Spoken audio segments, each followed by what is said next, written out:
अस्सलाम वालेकुम viewers, this is Asad Niyaz from the platform of crown estate and marketing. आज की इस वीडियो का मकसद आपको पोस्ट बजट मार्केट के हवाले से गाइड करना है। पाकिस्तान की रियल एस्टेट मार्केट में किस तरह का टैक्स रिलीफ मिला है और इस टाइम पाकिस्तान की रियल एस्टेट मार्केट में कौन-कौन सी अपॉर्चुनिटीज़ हैं, पर्टिकुलरली डीएचए लाहौर में, और फ्यूचर में पाकिस्तान डीएचए लाहौर की मार्केट कैसे परफॉर्म करेगी। सबसे पहले तो तमाम रियल एस्टेट इन्वेस्टर जो काफ़ी अरसे से इंतज़ार में थे और रिसेशन में होने की वजह से, रियल एस्टेट के रिसेशन की वजह से उनकी प्राइसेस नहीं ग्रो कर पा रही थी उनके एसेट्स की, उन सबको मुबारकबाद कि पाकिस्तान गवर्नमेंट ने बिल आखिर after 4 long years real estate sector को अच्छा रिलीफ दिया। और इसमें आप इसको प्रोमिनेंट रिलीफ कह सकते हैं प्रॉपर्टी सेक्टर के लिए। 7E tax was a major stumbling block in the progress of real estate market. 3-4 साल से ये इम्पोज था। गवर्नमेंट पाकिस्तान ने इसको अनकॉन्स्टिट्यूशनल करार देकर नल एंड वाइड करार दे दी है। जैसे ही 7E टैक्स के रिमूवल की न्यूज़ आई तो मार्केट ने एक ऑटोमेटिक वे में अपवर्ड ट्रेंड पर चली गई। उसके बाद कुछ ही अरसे बाद गवर्नमेंट पाकिस्तान ने जो FBR वैल्यूज़ हैं उनके रेट्स 30 to 35% तक डिक्रीज़ कर दिए, और ये एक बहुत पॉजिटिव स्टेप था। बहुत सारे लोग इसको परसीव नहीं कर पाए इन सेंस के FBR वैल्यूज़ के डिक्लाइन होने से क्या होगा। देखिए, अगर थोड़ी बहुत FBR वैल्यूज़ डिक्रीज़ होती हैं तो that wouldn't make any great impact on the market, लेकिन 30 to 35% FBR वैल्यूज़ का डिक्रीज़ होना मीन्स FBR वैल्यूज़ से आपकी बाइंग और सेलिंग की कॉस्ट काफ़ी ज़्यादा रिड्यूस हुई है। इसकी मैं आपको एक लिविंग एग्जांपल दूंगा। बड़े प्लॉट्स में तो खातिर का इजाफा होता ही होता है। कमर्शियल प्लॉट्स में या पुरानी जो फेजेज़ हैं, जैसे फेज़ 6 हो गया, फेज़ 5 हो गया, फेज़ 1 to 8 हो गए, लेकिन इसकी जो सिंपल आपको अगर अंडरस्टैंडिंग चाहिए तो फेज़ 9 प्रिज्म का जो फाइलर का टैक्स पहले बनता था पुराने टैक्स रेशियो के हिसाब से, दैट वाज 4.5%, और अगर आप उसको FBR वैल्यू के ऊपर कैलकुलेट करते तो वो 7 लाख बनता था। जबकि 30% FBR वैल्यूज़ डिक्रीज़ होने से वही टैक्स आपका 4 लाख 8 या 9 हज़ार तक आ गया। दैट मीन्स कि सेलर को इमीडिएट रिलीफ मिला 300,000 का, which is a very huge relief. इसी तरह अगर आप बायर एंड पर जाएँ तो बायर को भी अच्छा रिलीफ मिला है, उसको भी ऑलमोस्ट 70,000 to 100,000 की कॉस्ट रिड्यूस हुई है। और सबसे पॉजिटिव जो इसमें स्टेप आया है वो फिस्कल बजट 26-27 में गवर्नमेंट ने जो इंट्रोड्यूस करवाया है, इसमें सेलर की टैक्स रेशियो भी रिड्यूस कर दी है, एडवांस टैक्स की, और परचेज़र की भी एडवांस टैक्स की जो रेशियो है वो रिड्यूस कर दी है। सेलर की टैक्स रेशियो रिडक्शन में काफ़ी ज़्यादा प्रोमिनेंट कमी है। 5.5 से 2.75 तक ये रिड्यूस हुए, जबकि परचेज़र का भी एक सिग्निफिकेंट रिडक्शन हुई है उसकी रेशो में। ये तमाम वो फैक्टर्स हैं जो रियल एस्टेट को चलाने में बहुत पॉजिटिव साबित होंगे, और this is a clear indication from the government Pakistan कि वो इस टाइम पाकिस्तान की रियल एस्टेट मार्केट को अच्छा चलाना चाहते हैं। और आई स्ट्रांगली बिलीव कि आने वाले सालों में पाकिस्तान की रियल एस्टेट मार्केट में बहुत अच्छे प्रॉफिट्स आएंगे। पाकिस्तान की रियल एस्टेट मार्केट के इन टैक्स रिलीफ के अलावा पाकिस्तान की रियल एस्टेट मार्केट का एक और भी इसमें एज जाता है। अनफॉर्चुनेटली हमें ऐसे अपॉर्चुनिस्ट या वो पॉइंट्स नहीं देने चाहिए, लेकिन जो फैक्ट्स हैं उनके मुताबिक पाकिस्तानी इन्वेस्टर्स की एक बड़ी तादाद दुबई रियल एस्टेट मार्केट में इन्वेस्ट करती थी, लेकिन वार के रिज़ल्ट में और वहाँ पर जो सिचुएशन हुई, एक मेगा वार हुई, उसमें दुबई भी उसकी ज़द में आया, पूरा UAE बल्कि उसकी ज़द में आया। तो वहाँ से बहुत ज़्यादा अब इन्वेस्टर्स वापस अपना पैसा पाकिस्तान ला रहे हैं। वही इन्वेस्टर जो पाकिस्तान की रियल एस्टेट मार्केट के रिसेशन में अपना पैसा वहाँ लेकर जा रहे थे, वो अब ऐसा ऐसा पाकिस्तान में ही लाएंगे। और पाकिस्तानी ज़ार 4th और 5th largest investors in Dubai real estate market. ये बहुत बड़ा फिगर है, और ये सारा पैसा पाकिस्तान में आएगा क्योंकि ईज़ ऑफ बिजनेस है। दुबई का जो एक इमेज था सेफ सिटी वाला, सेफ हेवन फॉर इन्वेस्टमेंट वाला, वो डिस्ट्रॉय हो चुका है। No doubt they have the resources and they will be able to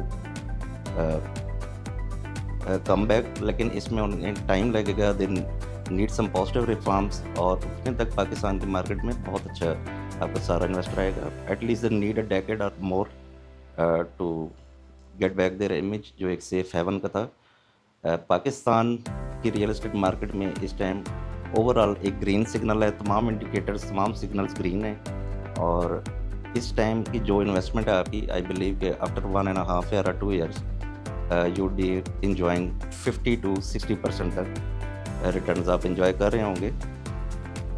DHA Lahore की बात करें तो सबसे ज़्यादा जो इम्पैक्ट आया वो 9 प्रिज्म के रेजिडेंशियल पर आया है। 9 प्रिज्म का कमर्शियल भी काफ़ी ज़्यादा ग्रोथ में चला गया है। पर्टिकुलरली हम 2 मंथ की बात करें, पिछले 2 महीनों की, जिसमें मई और जून है। 9 प्रिज्म का ट्रांजैक्शन लेवल बहुत हाई है और जो इस टाइम सबसे पॉजिटिव चीज़ देखी जा रही है, 9 प्रिज्म में करेक्शनल प्राइसेस से ऊपर न्यू माइलस्टोन्स अचीव होना शुरू हो गए हैं प्राइसेस के। लेट्स सपोज एक चीज़, प्री रिसेशन में जब 2021 में मार्केट बूम पर थी, वहाँ पर एक चीज़ टॉप लोकेशन प्लॉट था 300,000 का, तो वो रिसेशन में आ गया 250, 255, 260 तक।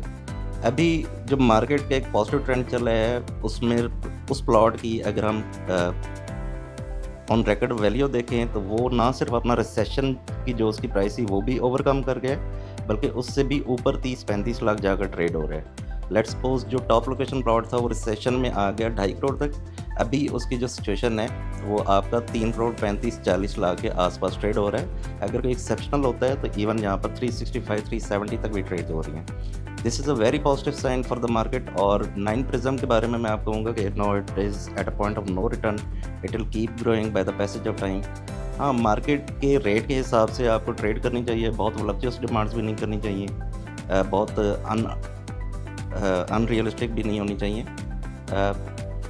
मार्केट के हवाले से, रेट्स के हवाले से मैं एक हमेशा चीज़ कहता हूँ कि कोई आपसे मार्केट रेट से ऊपर चीज़ क्यों खरीदेगा और मार्केट रेट से नीचे आप क्यों बेचेंगे।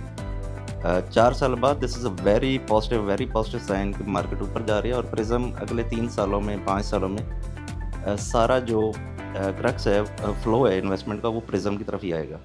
बेसिक रीज़न बीइंग दैट कि फेज़ 6 एंड 8 सैचुरेटेड हैं, वहाँ पर ऑलरेडी काफ़ी ज़्यादा हाई प्राइसेस हैं, उनमें इन्वेस्टमेंट क्वेश्चन नहीं है, उनमें अभी जूस डोमिनेंट नहीं है।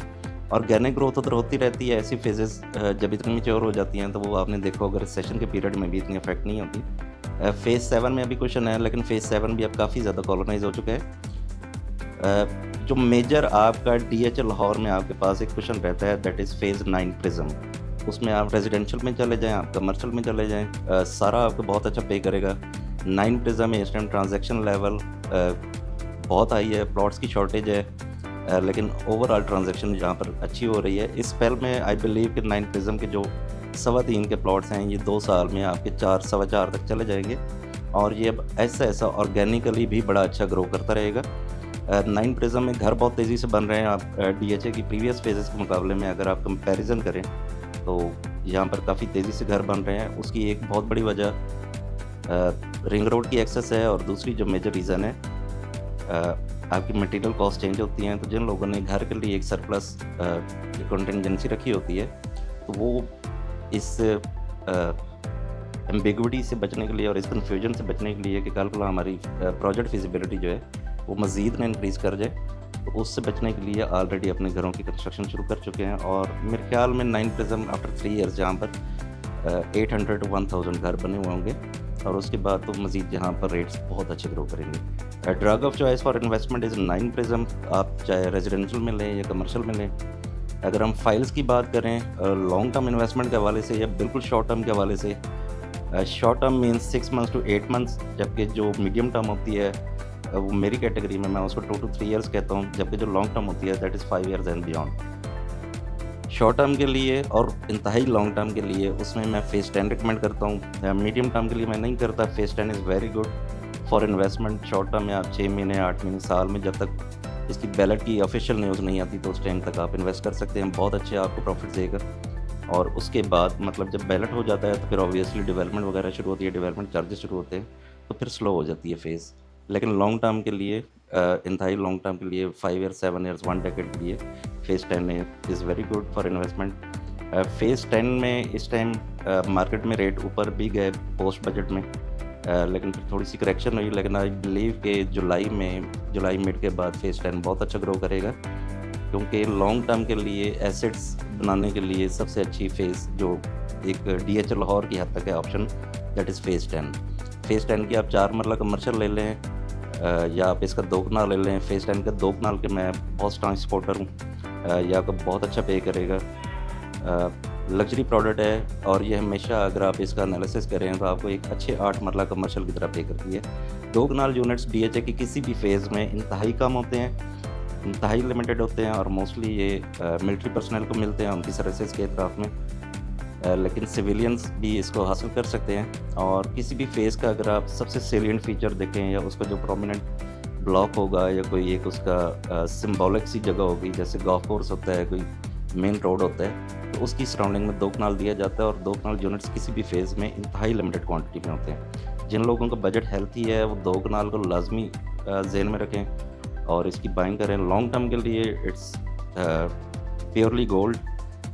शॉर्ट टर्म में ये है कि आपको ये बैलेट तक मेरी अपनी रीडिंग है कि ये 400 से 450 तक चला जाएगा, 4 करोड़ से 4.5 करोड़ तक। अगर बैलेट की आवाज़ आ जाती है डीएचए की तरफ से कि फेज़ 10 का बैलेट होने वाला है, ऑफिशियल कुछ हो जाता है, तो इसमें काफ़ी ज़्यादा पोटेंशियल है। कनाल 10 मरला ये यूनिट्स भी आप ले सकते हैं। कमर्शियल फ़ाइल्स की अगर बात करें डीएचए लाहौर की, तो उसमें डीएचए फेज़ 9 प्रिज़्म की फ़ाइल काफ़ी प्रोमिनेंट है, डीएचए फेज़ 10 की है और फेज़ 7 की फ़ाइल है। ये तीनों ही आपको बेहतर पे करेंगी। फेज़ 10 की 8 मरला कमर्शियल अभी मार्केट में थोड़ी आई थी, वो डिस्पोज़ हो गई हैं, लेकिन अभी मार्केट में नहीं लग रहे। लेकिन जब भी मार्केट में आए तो फेज़ 10 की 8 मरला कमर्शियल बहुत लुक्रेटिव प्रोडक्ट होगी। और यूजुअली यही देखा गया है कि 8 मरला जो कमर्शियल प्लॉट्स होते हैं वो बैलेट में हमेशा ज़ोन के या कमर्शियल सीसीए के बहुत सेंट्रलाइज्ड लोकेशन पर होते हैं और ये आपको बड़ा अच्छा पे करते हैं। फ्यूचर की बाइंग सेलिंग के लिए आप हमें रब्ता कर सकते हैं crown estate and marketing platform से। हसन अस्सलाम वालेकुम।